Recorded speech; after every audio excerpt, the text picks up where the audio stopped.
Look closely at Los Angeles.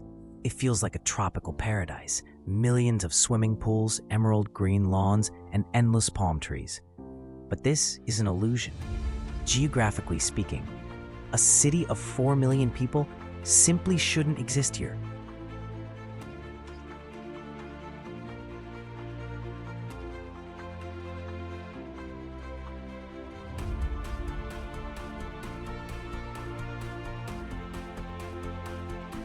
Before the Hollywood sign and the skyscrapers, this basin was a dry, semi-arid scrubland.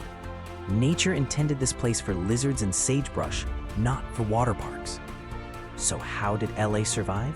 It didn't just grow. It committed one of the greatest environmental thefts in history.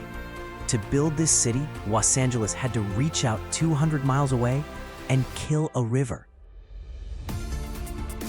This story starts with the Tongva people and the wild river they called home.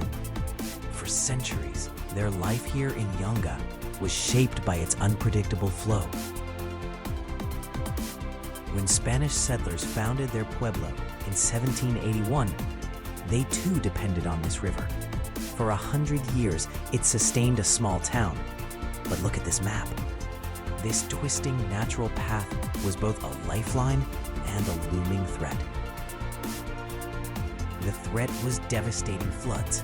In 1938, the river showed its true destructive power, sweeping away everything in its path. The city faced a brutal choice: be at the mercy of nature or conquer it completely. They chose conquest. The living river was entombed in concrete, transformed into a sterile 51-mile-long flood channel.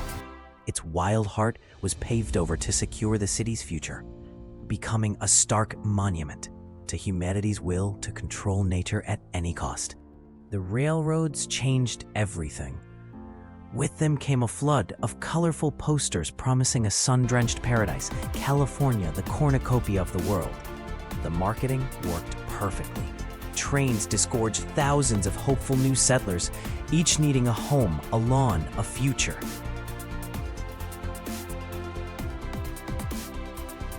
The population exploded, but the geography didn't change.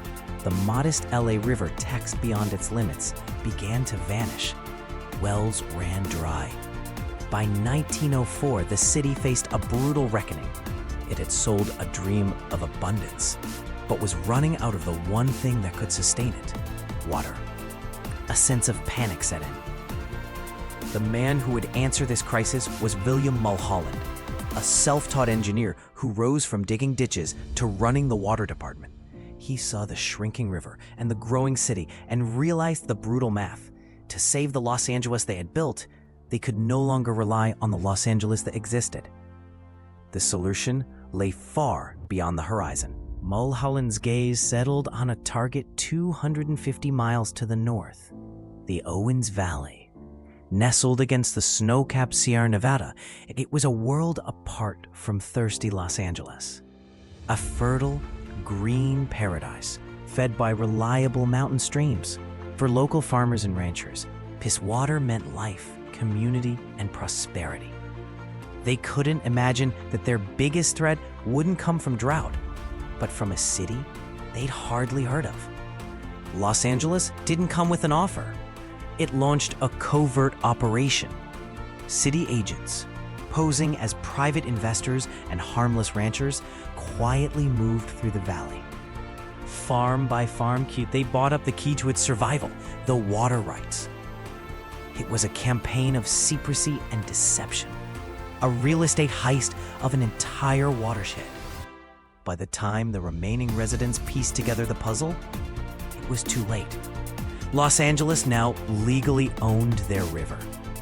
Almost immediately, the landscape began to change. Surveyors arrived and construction began on the colossal channel that would redirect this stolen water south. The lifeblood of Owens Valley was being siphoned away before their eyes. One community's paradise was bargained away to quench the insatiable thirst of another. The aqueduct wasn't just an engineering project. It was an act of conquest. With the rights secured, they began the most ambitious engineering project since the Panama Canal. An army of men and mules worked for years in the blistering heat to build the Los Angeles Aqueduct, a 233-mile straw designed to suck the valley dry. In November 1913, thousands gathered to watch the water arrive. As the gates opened and the water roared down the cascade, Mulholland turned to the crowd and delivered one of the most famous lines in California history. "There it is. Take it." The city cheered. But 200 miles away, the Owens Valley began to die.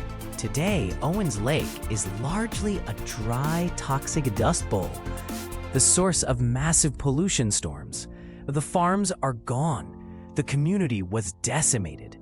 But that stolen water allowed Los Angeles to grow from a dusty town into a global superpowered entertainment and industry. Every swimming pool in Beverly Hills, every film studio in Hollywood exists because a river was sacrificed. Los Angeles is an engineering miracle, but it stands on a foundation of ecological destruction. This is Urban Roots. Subscribe to see what was here before.